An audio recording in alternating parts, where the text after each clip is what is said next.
writer, trauma educator, executive advisor, author of the upcoming memoir, Notes from a Certified Madwoman, that is still set to launch for pre-sale in October. We're so excited about that. We are on schedule with our editing. And we have a special guest back for more today. We've got Doug Lynam here today again. We had such a fabulous time talking to Doug about our relationship to money, his journey with money. For those of you who weren't here, a little bit about Doug. He's a financial advisor, TEDx speaker, best-selling author, former monk whose unconventional journey reshaped the way he thinks about money, and he helps people now do the same thing.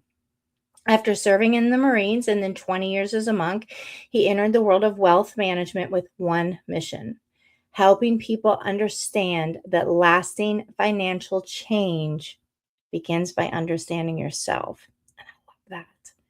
He's the author of Taming Your Money Monster, 9 Paths to Money Mastery with the Enneagram, and we're going to be digging way deep into that today. I'm so excited. And From Monk to Money Manager, and hosts the podcast Monsters and Lighthouses. His work blends psychology, spirituality, behavioral finance, guys, that's a thing, and Enneagram to help people transform their relationship with money from the inside out. So, Doug, welcome back for more. Yay, you came back.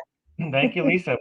I had so much fun on our last show, and you're a playful host and thoughtful questions. So we went deep, and I'm glad to go deeper today.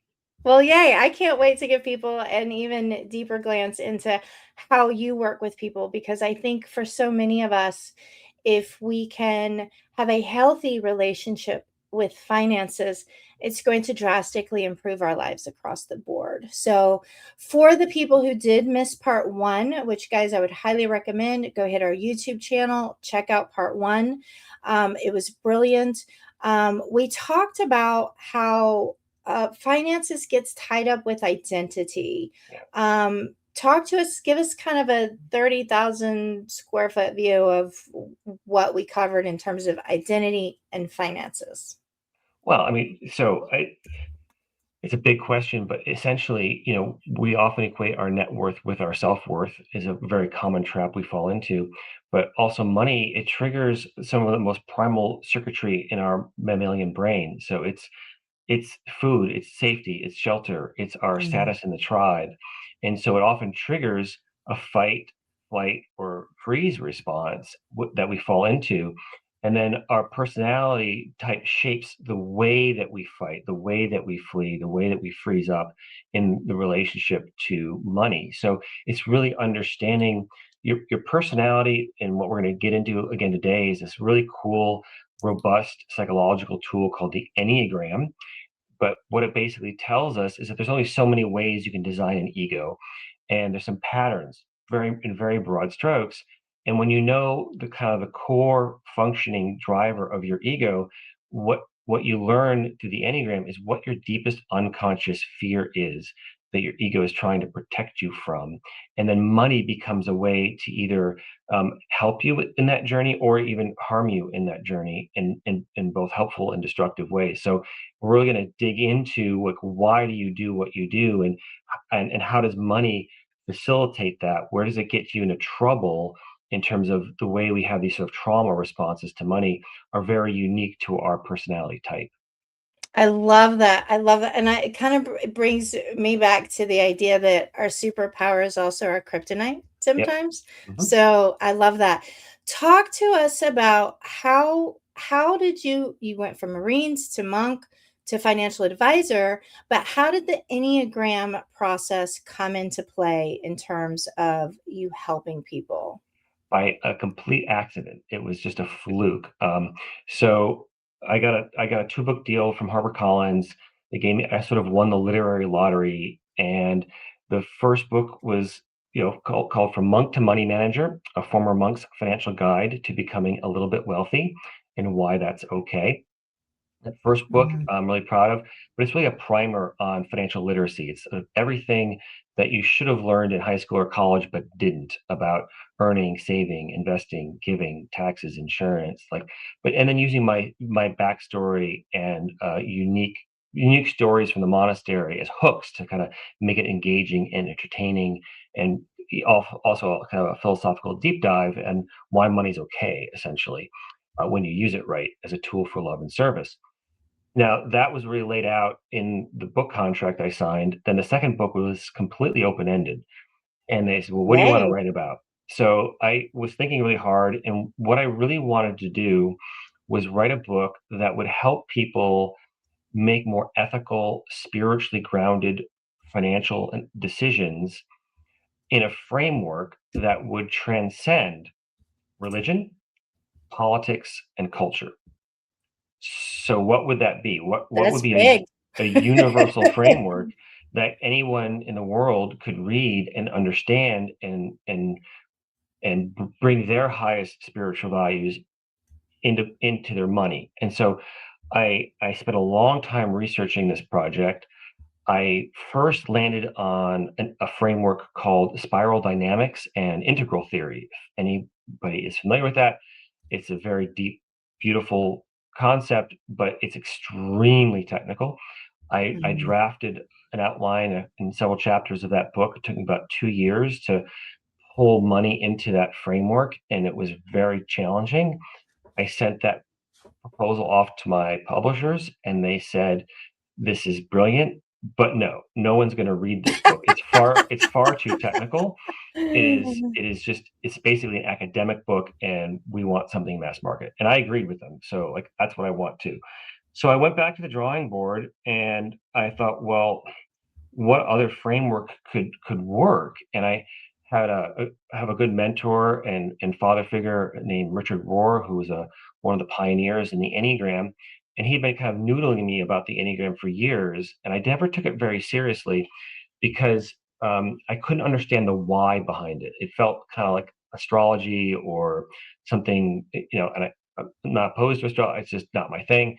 It didn't have a why behind it, and so I had to go back to the drawing board with the Enneagram, and but I started looking at it carefully, and I just it was sort of a Hail Mary pass, and I sent an email to my publisher and said, "Hey, I think I could make this thing, the Enneagram, work. What do you think about that?" And they immediately got back to me and said, "Yes, that's the book we want." Now, I didn't Wow. know a ton about the Enneagram at the time other than my type, but I had an intuition it could work, and I also knew it was a simpler system than spiral dynamics and integral theory. So if I could make it work there, I could make it work here.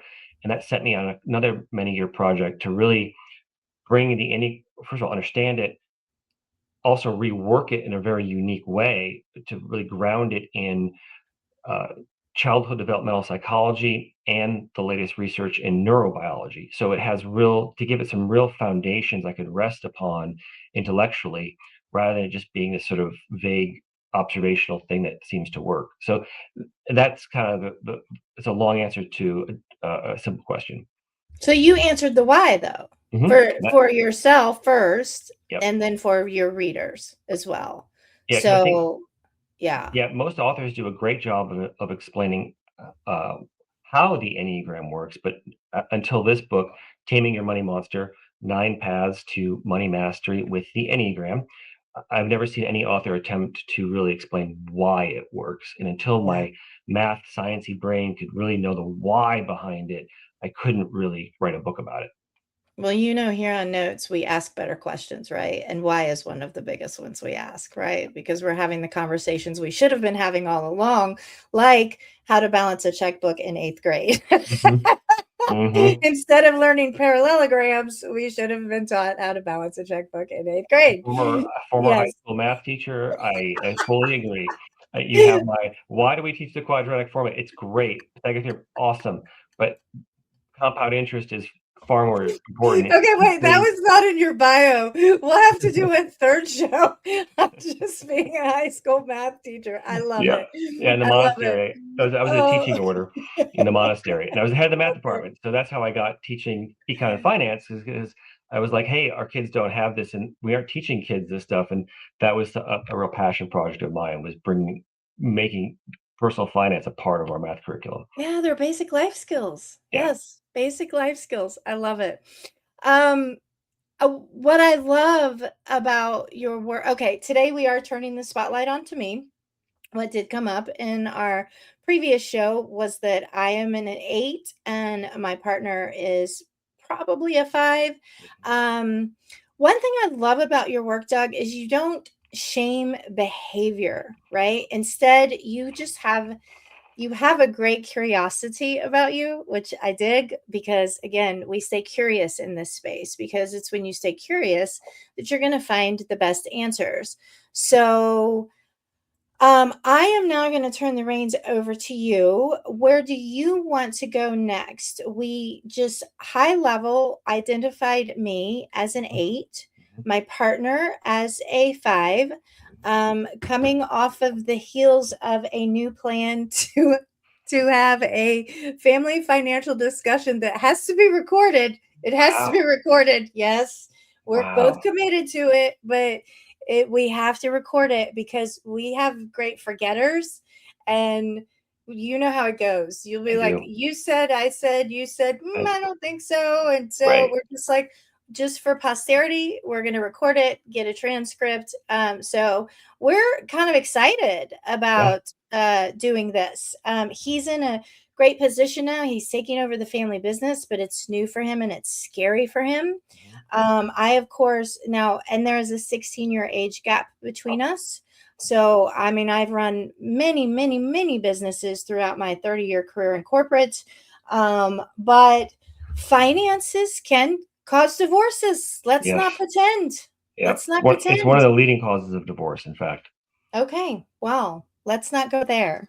And let's also say that money stress is probably one of the primary stressors of life. But and that's really why I went into finance, was realizing in the monastery, like, if I people would come to me and say, would you pray for me? I'm like, of course, but a budget might work better. Like, we could do both. These aren't mutually exclusive. Like, most of the spiritual existential struggles that I met in people, if you dig deep, there's almost always a financial problem that is either the direct cause or a secondary issue lurking in the background. And if I could solve that, I can improve the quality of people's lives dramatically more than almost anything else I did. I love that. You can do both. You Yeah. can do both.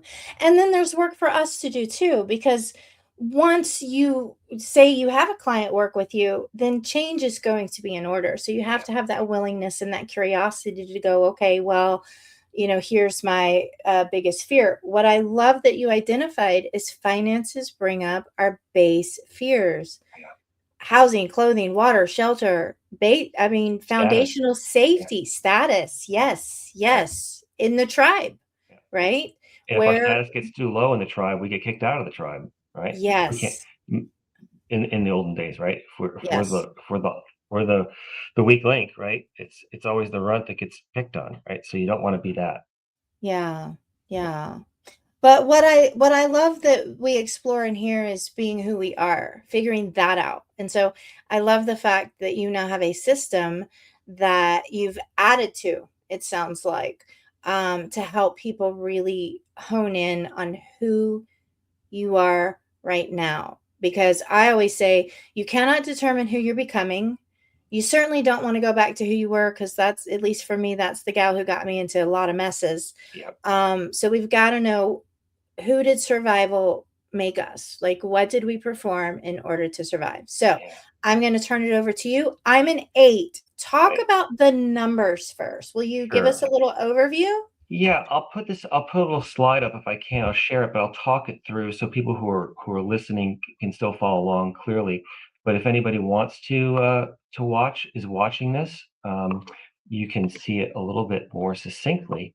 And let me just find the share button if I can on this machine, we are on the wonderful platform Riverside, but I don't know where the square sheen. I'm so used to Zoom. Let me Um, see if I can assist you. I haven't done this yet. got it. Got it? Okay. Share screen. I have that. Choose which screen to share. And we've currently got 5 people with us, so just a heads up. Oh, fantastic. Okay, so Yeah. can you see this? So what this color wheel on the screen? Yep. Now we Great. can. All right. So think of the Enneagram as a color wheel, and on a color wheel, there's infinite variety of shades, hues, textures, and colors. So there's room on this color wheel for every possible combination of human personality. And your Enneagram type kind of is one. If you were to take that color wheel and you were to chop it into 9 even pie slices, that's essentially what the Enneagram is saying, is where on this color wheel does your personality lie, right?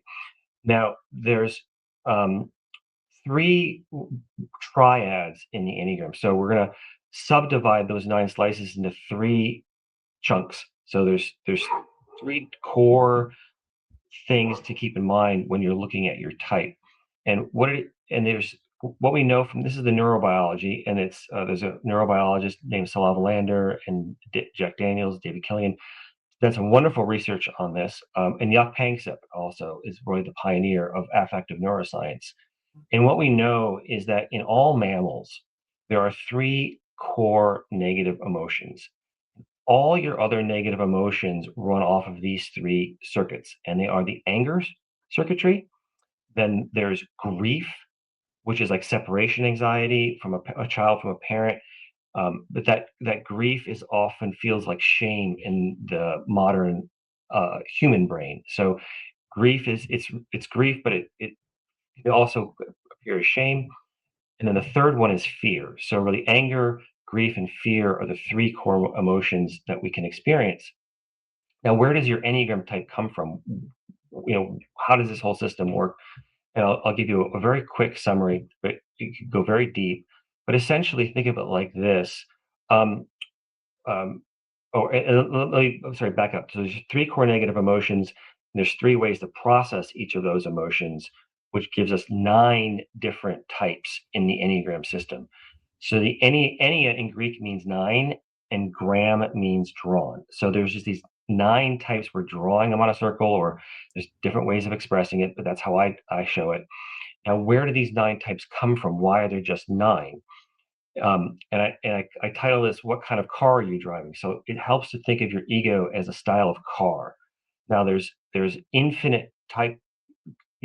Every car is unique. You drive a unique year, make, and model, but there's styles of cars. Like there's SUVs, there's compact cars, there's sports cars, right? So whatever you drive, it's totally yours, but it has to fall into some broader category of cars, and that's how I like to think of the Enneagram, right? So you can trick yours out in all kinds of cool ways. And one more key point is the Enneagram is really just talking about the nurture portion of your personality, how you were raised. It's not getting into the nature, which is your DNA, although there may be some overlap there. So we're not saying everything about your personality, but we're talking about the core ego defenses and trauma responses you had in childhood to the biggest stressors that occurred in that environment. So let me back it up one more step and say, here's where your Enneagram type comes from. It comes from the fact that when you're born, you are like, think of it like this: there's a physical umbilical cord that gets severed the moment you kind of pop out of the womb.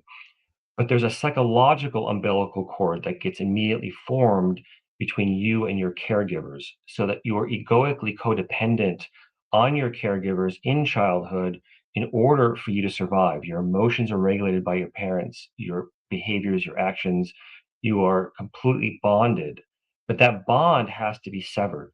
Over time, slowly, that psychological umbilical cord has to be cut in order for you to do what we call individuate and differentiate from your caregivers and the world around you.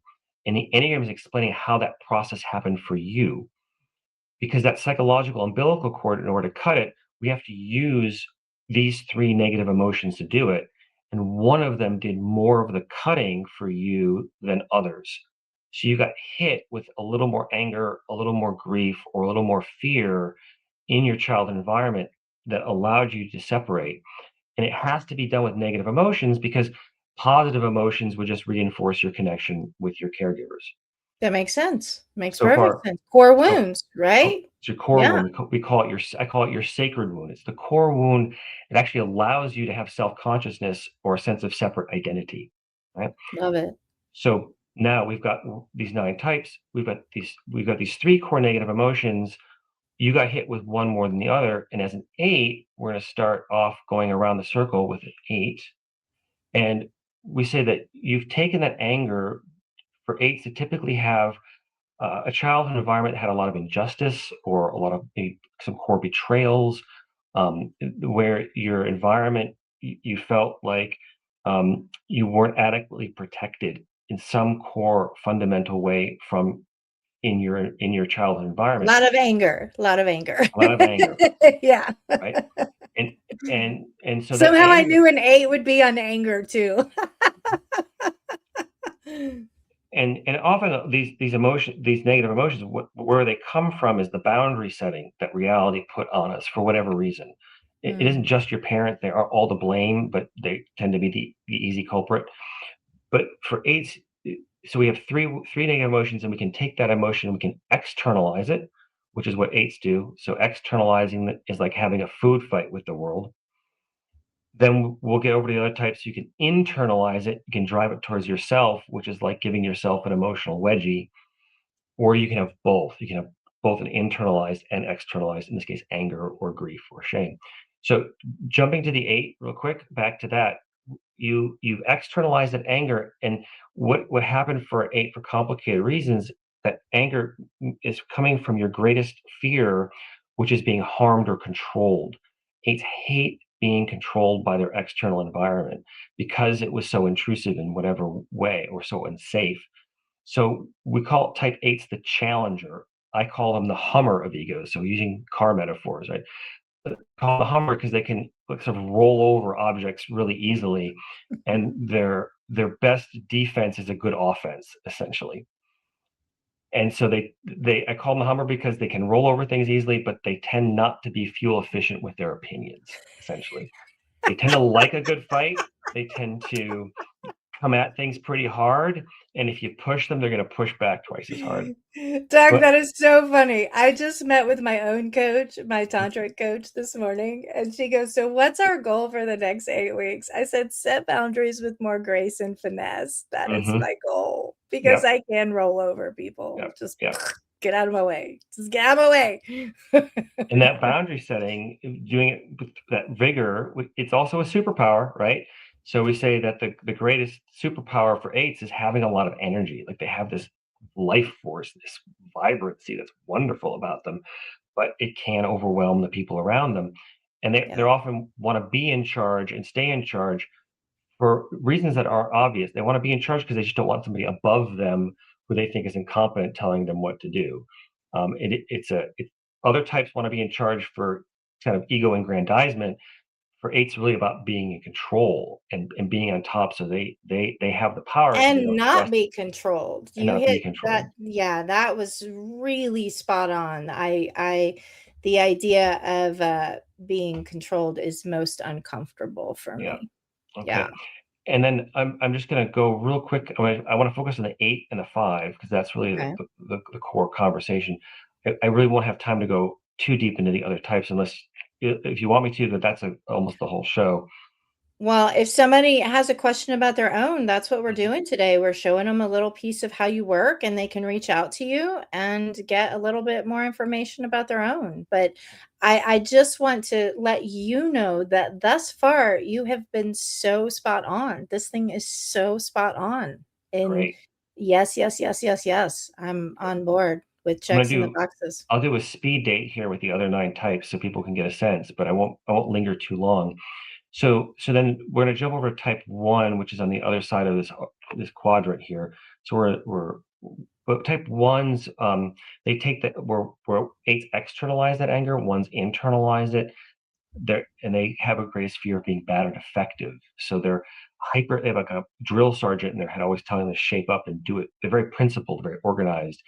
And we call them the improver, often or the reformer, because they're always trying to improve themselves or the people around them or the systems around them. They see the flaws in things very easily, because of his anger at themselves when they don't do things right. So I call them the BMW of egos because they're precision engineered, but they do take a lot of maintenance. Okay? And then we'll just jump over to the 9. We call them the peacemaker. They're in between the 8 and the 1, and they have this an internalized and externalized anger. Again, I won't go too deep, but essentially their fear is that if they have a hard time asserting themselves because their needs didn't get met in childhood, there wasn't anything they could do about it, and there wasn't anything that people around them were really doing about it. So it's like a volcano of anger inside them they never want to touch. So they learn to go along to get along. Like a good friend of mine, Mm. he had a younger sister who had Down syndrome and special needs. So by just default, the family's time and attention had to go to her. He had to put his needs in the back seat. He couldn't do anything to get his needs met. His parents were overtaxed, couldn't do much to meet his needs the way his sister was. So he just learned not to assert himself. So eights are almost the opposite of the nines in a way.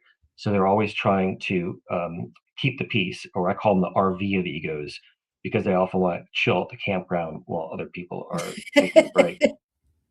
And then there's one. This is a very deep piece of it, but it will help us move forward a little faster when we get to the 5 and the 8, which is that you may have heard of the 7 deadly sins in sort of classical Christian theology. Turns out they weren't being creative enough. Originally, the idea came from a guy named Evagrius of Ponticus, who said there were 8 deadly sins. Pope Gregory came along a few years later and said, no, actually, we're going to take one out, add one in, and he codified it as 7. But that wasn't really good enough. Actually, there's 9, and the word sin is often misunderstood. In classical, uh, in the original origination of that term, it's from the Greek. It comes from an archery term. It means to miss the mark. Like if you're an archer or you're a golfer, right? You're taking a swing. Where does your swing usually go sideways? How do you tend to? Do you choke up? Do you slice to the left? Do you slice to the right? It's saying in life, where do you tend to miss the mark? Without putting this big theological fire and damnation on top of it. But why it's a helpful tool is that because there's actually 9 of these. Well, I call them your worst vice. The original 7, the 2 they forgot are cowardice, and they forgot deceit. So if we add Mm. cowardice and deceit or lying, into those deadly sins, we get 9, and they track perfectly to the Enneagram. And what it means is there's Wow. one vice, one sin, one way you miss the mark more than others. That's your thing. Sort of your, again, I was a Benedictine monk for 20 years, so forgive me if I'm triggering people with Christian stuff, but it's a helpful way of framing it, regardless of your theology, that there's that one vice that you are likely to struggle with more than others that you don't. And we often pat ourselves on the back as, well, I don't struggle with gluttony and I don't struggle with avarice. But what, of course you don't. It's not the thing that is It's not your your cross. thing. It's not your It's not cross your to thing. carry. Well, what I love about missing the mark is it takes any shame out Mhm. of the equation. Right. It's just missing the mark. And what do you get to do when you miss the mark? You practice a little bit more and you try again. Exactly. Yeah. And so why it's helpful for the 8 is your worst vice is what we call lust, which it can't be sexual, but it's often more like this lust for intensity. It's why when someone pushes you, you push back twice as hard. It's that Mm. boundary setting. It's that go after and go get it kind of, like, it's a superpower, but it's also the thing that can get you into the most trouble. And so, moving backtrack a little bit. For 1, their worst vice is anger. For 9s, their worst vice is sloth. And then I'll just keep going because we're gonna get hung up here if we don't move along. But let me just run. So you get, looking at that one triad of anger, you get a sense of how the system works. So there's these 3 core negative emotions, 3 ways to process them, 9 types. It's very simple. It's Very, very very simple to simple. understand. Yeah. And then I'll Yeah. I'll run through these really quickly. I'll just show you the 2, we call them the helper. They have externalized grief, which means they feel grief about how they think people perceive them. Mm. So that's another way of saying shame, right? They feel grief Hmm. about, and we call them the helper because they're always compulsively helping other people. I call them the ambulance of egos because they're always running around getting in other people's business, and helping others, but have a hard time taking care of themselves. And their vice Understood. is a kind of pride at what a good and helpful person they are. 3s, they have it, or have an internalized and externalized grief. So they feel grief about how they perceive themselves, which is like an internalized shame, and they feel grief about how they think the world perceives them. That's the externalized shame. And we call them the achiever. So they're always running around trying to achieve things because their greatest fear is being worthless or not having any value. So they're always trying to prove their worth through their accomplishments. And we say their vice is deceit because and I'm a 3, so that's my cross to carry. we're expert mask changers. We'll change our persona to fit whatever environment we're in to win the approval of the people around us. So it's a kind of deception that we're always engaging in, or self-promotion we're engaging in. Okay, I'm going quick. 4, Go quick. they internalize that grief. So it's an internalized grief about how they perceive themselves. It's a shame. So they feel like they don't have a unique identity. They're always trying to stand out and stand apart by being different, because that they don't feel like they have a place in the world. So they got to always think different, do different, wear the crazy clothes. They're kind of the That would be iconoclast and my artist. daughter. She's a Yeah, 4, yeah. definitively. So they're often called the individualists. I call them the custom car, because they would paint their car back purple and drive it backwards to stand It out. would be purple. It Yeah, would be purple. it would be Yes. purple or black. Purple and black are big with fours for whatever reason. And so their vice is envy, meaning they envy the uniqueness they see in everyone else, but they don't see it in themselves. They tend to be Mm, moody, very melancholy at times, and struggle with that. Now yes. getting to the 5, where we kind of wanted to kind of land, is we're to your, what's your husband's name? Your partner's name? Brody. Brody. Brody. Okay, Brody, we're gonna pick on you a little bit here, Brody. So now we're in the fear triad. So 5s take that fear and they internalize it. They drive it towards themselves, meaning they're afraid they're not capable or competent to meet the challenges of life. So they strive to be extremely independent and self-reliant and capable. And I call them the compact car, because they have a small gas tank for social interactions.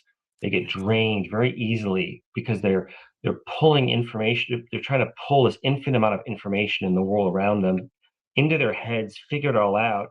And then when they've got it all figured out, then they'll speak and then they'll act. But they get stuck there because there's an infinite amount of data to process. So Oh, he will take, you know me, you see how fast I talk? yeah. He will take he's very methodical before he speaks. He takes his time before he says something. And you're absolutely right. Again, spot on at the shop. What is happening is people are used to coming up there just to chit chat. Mm-hmm. And that on top of doing the mechanical part, which is the easy part for him, but it's the social interaction that he's now responsible for that is draining him a lot. Yeah. Yes. And then we'll just wrap it up. And I'm gonna show you the ego map for the 8 next, which I think is going to be very exciting for you. Um, but lastly, we have type 6. So we get 2 more, 6 and 7. 6 is the skeptic. They have an internalized and externalized fear. So they feel that they're not capable to meet life's challenges, but they're also afraid of the external world. They don't trust that either. So they're the constant, like, their threat detection level is on high all the time. Mm. And so I call them the family sedan, because they want every safety feature imaginable and the few that they invent themselves. We say their vice is cowardice, but they're not physically cowards. Like, they might jump into a bar fight to help a friend, but it's decision making is hard. They don't know who to trust because they don't trust themselves, and there's constant skepticism of what could go wrong. So it's kind of this indecisiveness sometimes, or paralysis they get into, or just looking for security. So their greatest fear is being without support or guidance. So they're always looking for a system to embed themselves in, to feel like they're safe and secure. They want strong family ties, strong communal ties. They're very loyal, great friends, and ready in any emergency. Lastly, but not least, we've got 7. They've got that fear that they've externalized, meaning they're afraid the outside world isn't going to meet their needs. And so they often had inconsistent parenting or whatever reason. So their fear is being trapped in pain or trapped in privation or lack. Like, there's not going to be enough food, there's not going to be enough resources, there's not going to be enough whatever. So we call them, their worst vice is gluttony, because they always want more, because they're afraid that there's not going to be enough.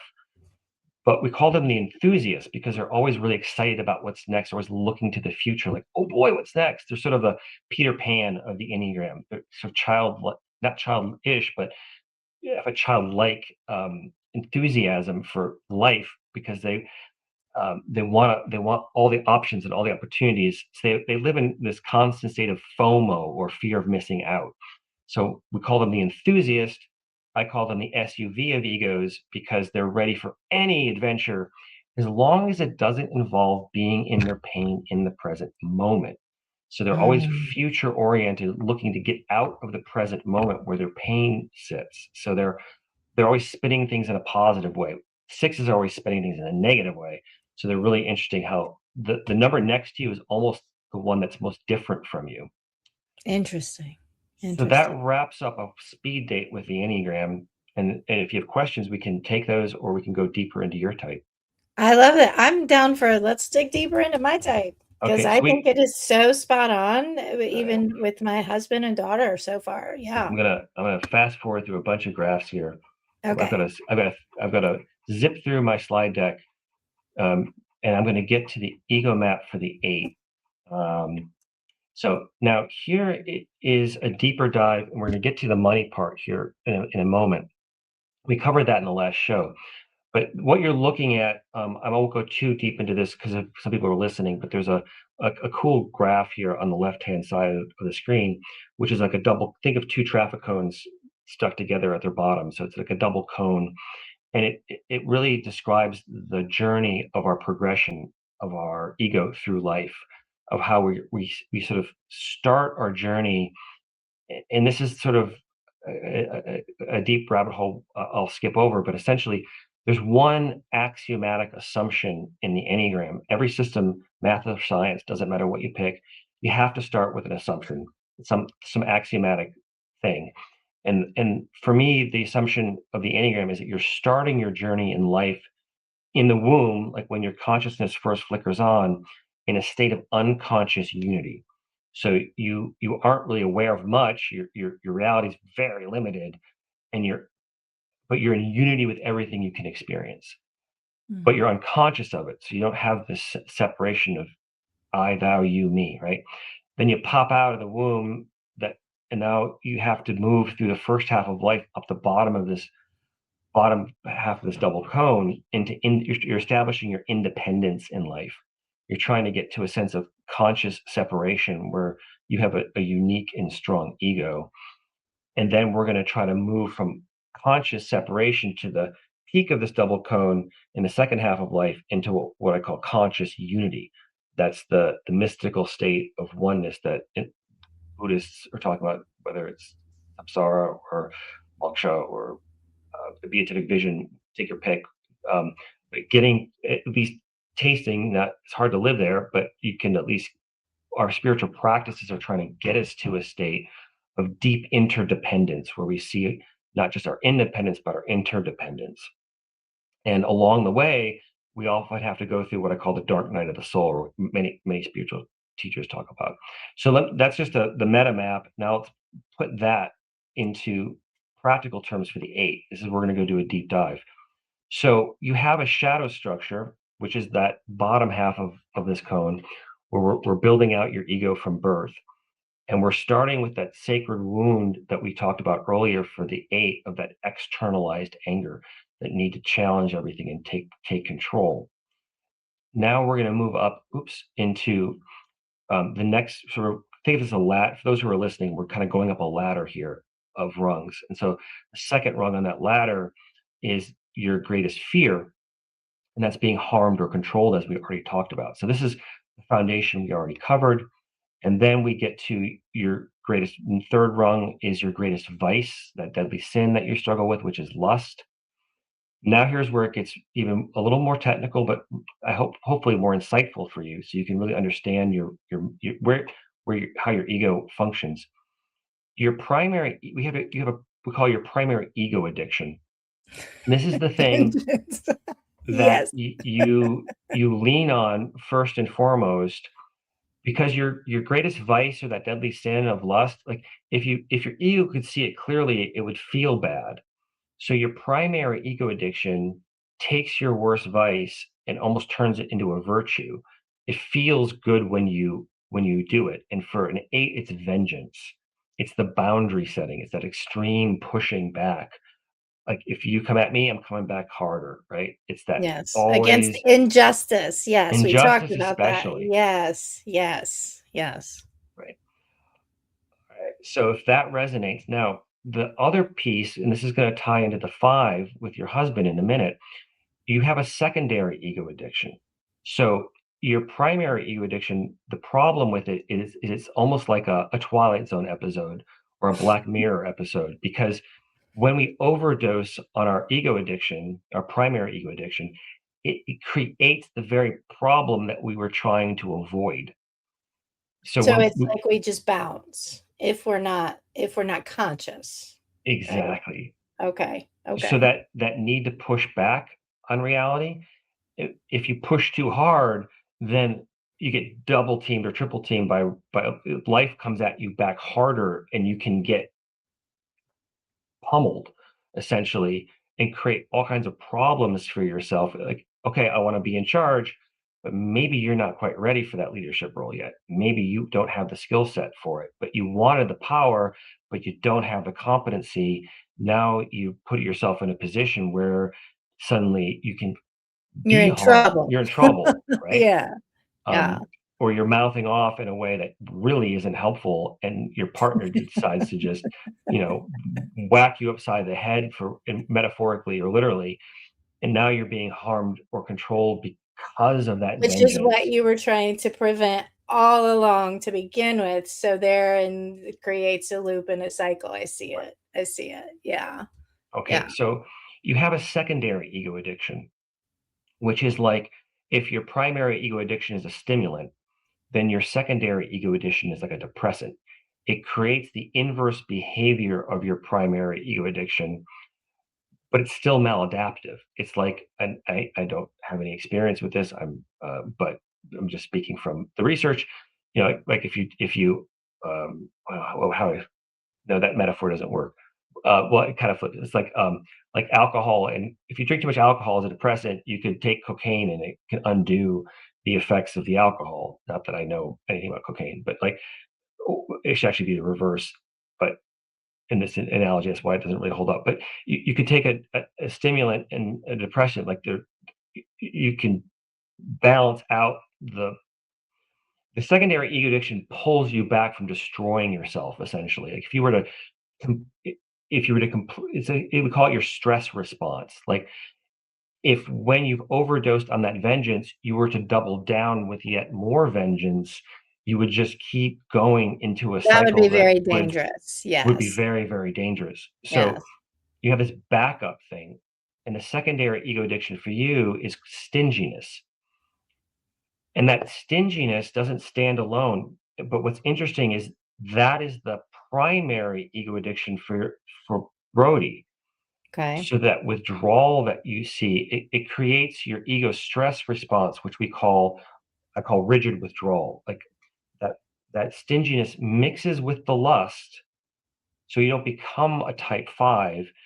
That intense lust of plus stinginess becomes like an intense withdrawal. Like you pull back into yourself like a tortoise into its shell and just go into Like defense energetically, yes. energetically. And he can feel it. Yes. Yes. Right. Absolutely. So Absolutely. is that tracking for you That across is the board? tracking. We're Right. on board. I'm excited. Yeah. And once you understand the ego map for one type, all the others the make a lot more sense. It's pretty easy to pick up the others because it's just different responses. Now let's get to the money piece. I know we were this is the focus of our talk, but we took a long way around it. And as we discussed in the last episode, what I've layered on top of the Enneagram is what I call the attachment theory of money, which is based on the attachment theory of relationships. For those who are familiar, it's the same concept, just applied to finances. If you're Love not that. if you're not familiar with it, what the attachment theory of money is saying is that when we have an unhealthy relationship to money, you know, it's triggering that fight, flight, or freeze response. And actually, fawn is also another response, which is also part of this, but some people aren't familiar with that. And so it leads to one of two unhealthy behaviors. One is an avoidant behavior. That would be the flight or freeze response that money triggers for us. We tend to become avoidant around it. We withdraw. We don't look at the bills when they come in the door. We'll do our taxes eventually. We'll budget eventually. You know, we just essentially we'll think about retirement someday.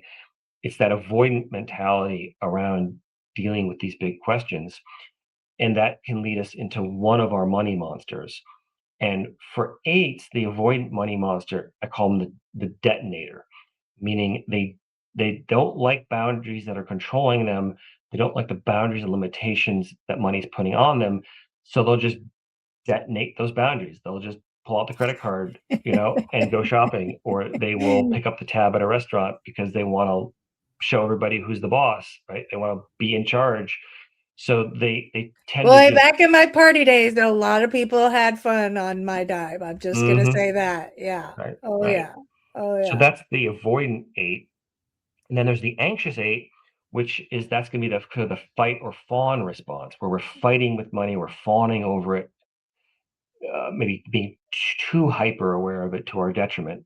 And I call it the dominator. So that would be if you watch the show Succession or Billions, you see those are really good dominator eights. Like I want all the money, I want all the power, I want all the control, and I'm going to dominate. Use that wealth to manipulate and control the people around me, the environment around me, and reality. So that I'm not controlled, So I'm right? not controlled. Yeah. Yeah. Makes total sense. Makes total sense. Yeah. Is that working for you? It's working for me. It's working Okay. for me. I'm liking where this is heading because we're going up. We're going up. Right. We may not get all through the 5, but maybe we'll see. We'll get through the 8. So then Okay.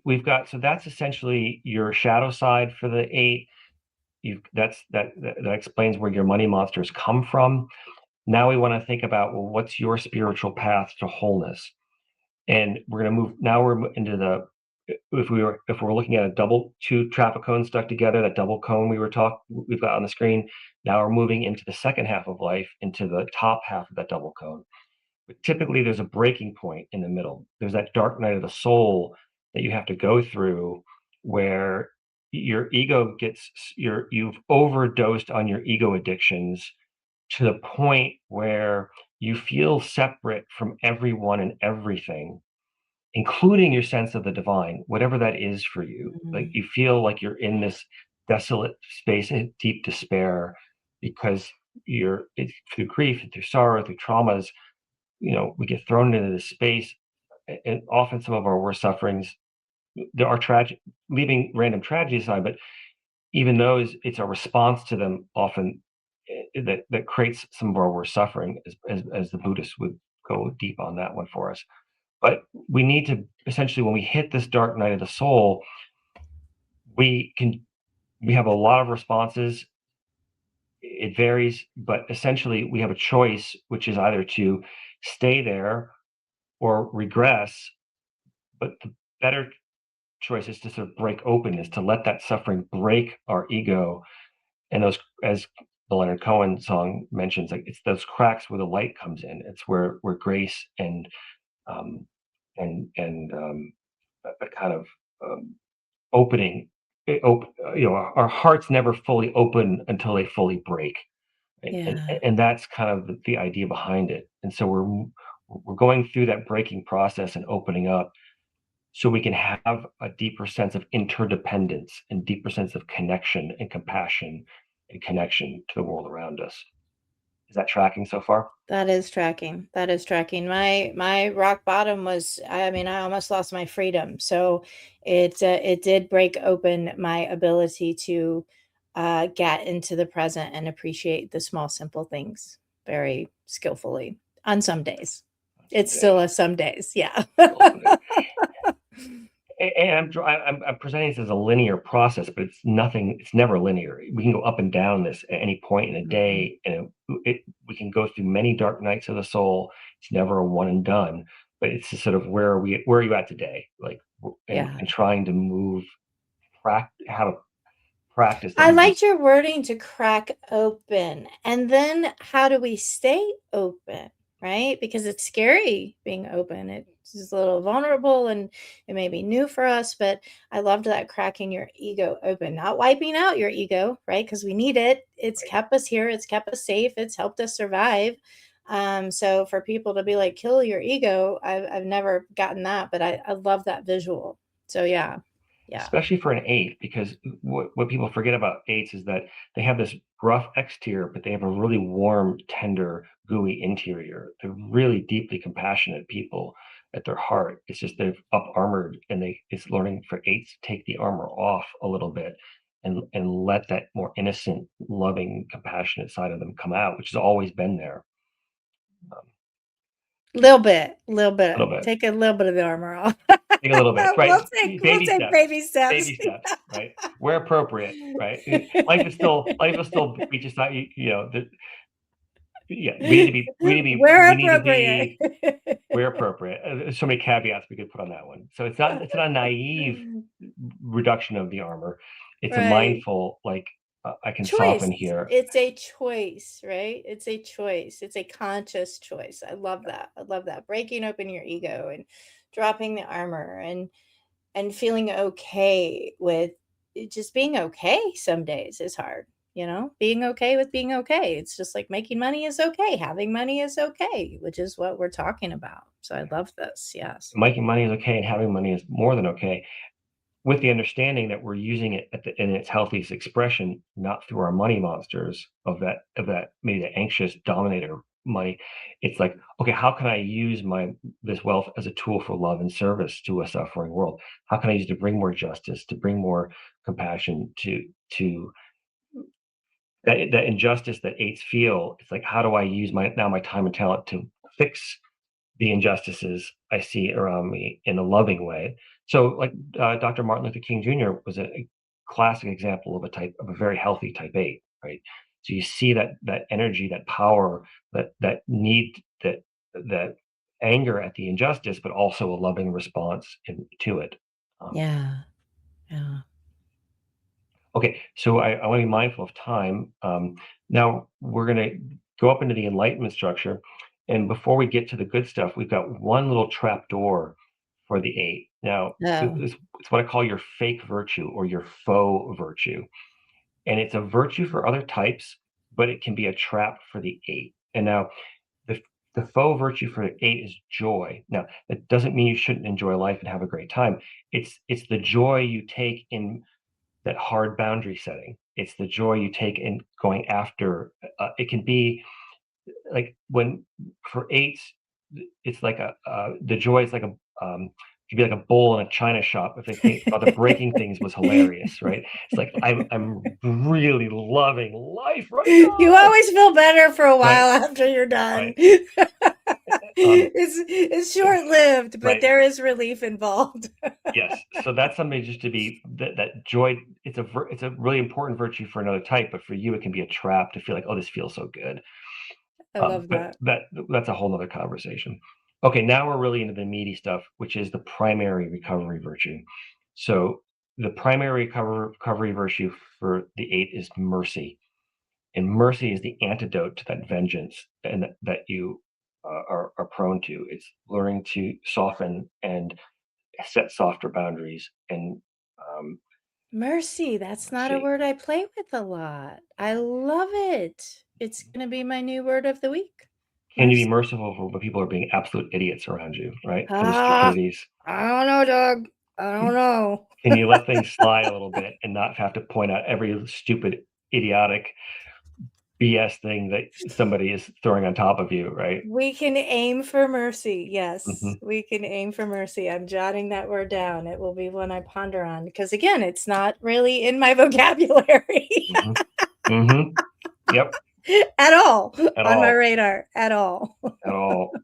So maybe that's a thing to, and in my book, Taming Your Money Monster, there's actually a contemplative prayer. It's a non-denominational, non-religious prayer that for each type that you might think about. It's like a little mantra, like it's like a three-line koan or Oh little yeah, I'm mantra. on it. I'm Yeah. your book's coming as soon as we wrap up here for Right. sure. Yeah.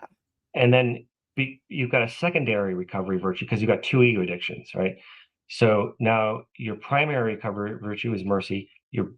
Once you start practicing that, what tends to open up, if you allow it, or what you need to work on is honesty, and um, and that's that honesty. It um, it's your relaxation point, what we call where when you're more at ease, you can be more honest about the warm, gooey part inside of you, where the armor is I love coming that. off, right? So the mercy is softening those boundaries, not pushing back, and then the honesty is more of that opening up of letting that deeper, more vulnerable side of you come out. Non-performative, right? Because what Correct. did you perform in order to survive? The armor Right. is a form of performance to some extent. If I am ooey gooey on the inside, which is very, very true, I can get my feelings hurt very, very easily, but it's probably not something you want to do. Hmm. So letting those feelings come out, so you risk being hurt, you risk, You do. that vulnerability, and You do. Love that's is a really, risk. oh, Relationships are a risk. it's There, so hard. it's all a risk. It's all, but worth it. It's so worth it. It So is. worth it. And then we're gonna kind of get to the top of this. So then you have your greatest virtue. So your greatest virtue is sort of a combination of those two second of your primary recovery, your primary virtue, your secondary virtue. They mix when you sort of start to master those, then that mercy plus honesty creates innocence.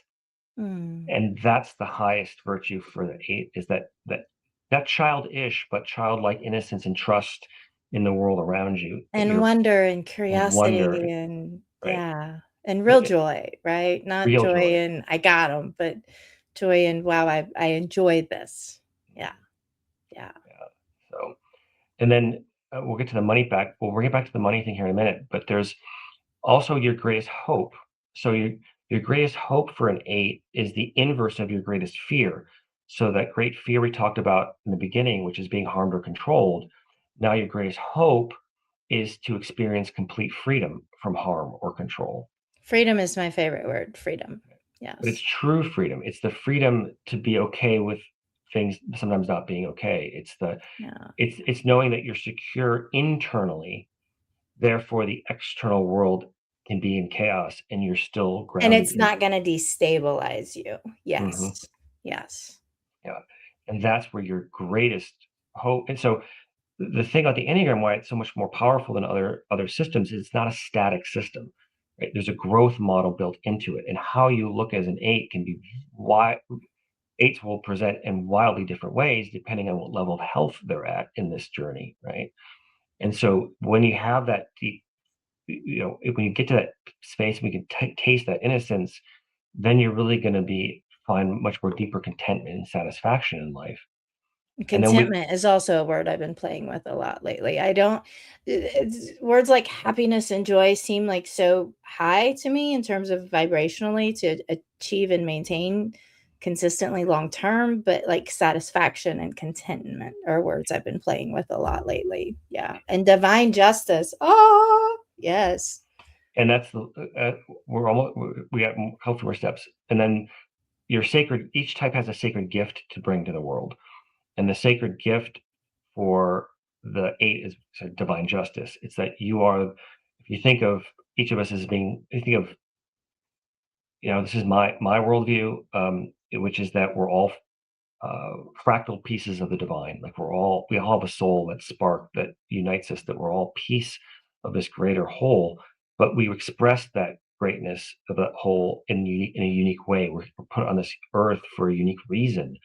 And the reason we have the eights is they really bring us justice, but a kind of divine justice at the highest, which isn't so much about the individual slights that someone is inflicting on me, but you're really standing up for the underdog. Like Mhm. Martin Luther King Jr. You really stand up for the deeper justice societally, interpersonally, relationally for others. Well, the book, Notes from a Certified Madwoman, is to give people an insider's view of the psychiatric arena as a psychiatric patient to hopefully change something within the system to bring a little more dignity, a little Yeah, more hope, yeah, a little more humanity to the yes. experience of being a patient. Yes. Wow. So that's a great example of eights at their best, right? Yeah. You really bring more justice to those people who are not being treated well in the system. Yeah. And now let's bring it back to the money bet, which is your money as a money master, where we want you to be building wealth. We want you to be making money. We want you earning. So again, your financial life has, as we talked about in the last show, is several components. You've got earning, you've got saving, you've got investing, and then we have giving. So earning, saving, investing, giving. Those are the 4 pillars of your financial life. And you can be anxious or avoidant in any of them, or you can mix and match those money monsters at will. But we really want to get you to be secure in your relationship with money across all 4 pillars of earning, saving, investing, and giving, having all 4 wheels, running smoothly in the same direction. And then when we tie that to your highest spiritual growth, you become what I call the dynamo. So if your money monsters are the detonator and the dominator, using alliteration, your highest state is that dynamo where all that energy, all that power, all that sense of justice and comes together to drive you forward to really bring that divine justice through dynamic action. And your Love money, that. Without the anxiousness, without the avoidant behavior. Yeah, I love it. This and is with that, beautiful. thank you. Doug, this is beautiful work. Thank What a you. beautiful process. Thank you. Let me ask you this, because we're right at coming on time. From your work with clients, say I'm like, hey Doug, I want to work with you, and we Mhm. go through this. We've identified me as an 8. We want to get me from where I'm stuck in avoidant, anxious, or stop detonating and dominating, and get to the dynamo. What have been some of the biggest changes you've seen in your clients? Oh, Talk it's to me about huge. some of your success stories.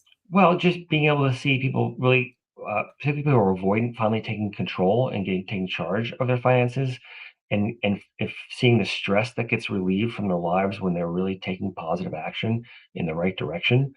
And then people who maybe, I work with a lot of very high net worth clients who have caused a lot of suffering in their children and in their spouse because of that anxiety. It makes them, it can stop manipulating the people around them with their money and can actually maybe open up those purse strings with a little more grace and dignity and not feel like whether an 18, each type will express it in very different ways. But that's an aha moment. Like, so as Richard Rohr, who's I'm a big fan of, he would often say, if we don't transform our pain, we are destined to transmit it, Mm, especially to those we love most, and that's typically our mhm. children. And so it's about not money is how we take action in the world. We can't really Isn't that fascinating that you work with clients and they improve their relationship with money and their other relationships with humans improve? exactly, because money Yes, becomes the way they transmit that trauma unconsciously to their children, to their spouse, to their colleagues, to their coworkers, to their employees. And it's like, oh, I can stop using money as a way to either defend my ego or transmit my pain and make basically that pain, it gets projected on other people very easily, especially through money. And when you can break that process, that chain, people's personal lives improve, their families improve, their businesses improve, and they're making healthier, more mindful, more conscious decisions rather than reacting out of these unconscious wounds. exactly. And that's what it's about, is conscious choice, right? We have choices that we get to make consciously. This is such beautiful work, Doug. Thank you so much. I have learned so much. I'm going to be reaching out to you after this. I'm definitely on board for your book related to this. How can people find you? I'm going to put all the links, guys. Those of you who have listened and hung out, thank you so much. If you are interested in working with Doug, where do they go to find you other than the links we're going to provide here? Where do Yeah, they go? if you want to work with me for coaching, you can go to my website, which is my name, DougLynam.com, DOUGLYN as in Nicholas, AM as in Michael.com. If you want to work with me as an investment advisor, you can reach me at Course Management Investment Advisors, and coaching comes free if you're a client. So that's part of what I do with my clients. And you can always just pop me an email. It's my name, Doug Lynam. Excuse me. Email is doug@douglynam.com. So, and all my social media handles are my name across the board. They're all at Doug Lynam. So you can find me at all the socials there. Line them up. I love that. I, I won't forget that. All right, guys. Thank you so much. These are the conversations we should be having, but we weren't, but we did today. Finances are a very big deal, like Doug highlighted, leading cause of divorce, a terrible stressor, and improve your relationship with finances and money, and improve your relationships across the board. And my philosophy is, when our relationships with human beings are healthy, man, we can take on the world. But when they're not healthy, we loop and we loop and we loop, and it becomes all we can think about. So here's a different angle to come at it. Fix your relationship with finances and fix your relationships across the board. Doug, as always, pleasure to have you here. We're going to put this everywhere. Had one of the most popular episodes that we had. All great news. And we'll post a link for people to find you. All right. Thank you, Lisa. It was great. Maybe we could do another show and we look at Brody's ego map and then put his next to yours and see where I wish he all liked the pain social points are. media. Everybody wants to talk to Brody. I'm like, he went without a phone for 2 years, and it was the best time of his life. So, but yes, maybe next time we'll come back on and we'll try Brody. Looks like we didn't have any comments, but we did have people that hung out for the entire time. Guys, again, reach out to Doug if you want to work with him, even from the place of your own human understanding. Everything that he said about me being an 8 and how I felt, how I handled money was spot on. So if he's spot on for me, he's going to be spot on for you. So reach out to him. All right, guys, be well, be wise, peace, much love. And this has been Notes from the Edge. We'll see you on the edge next time.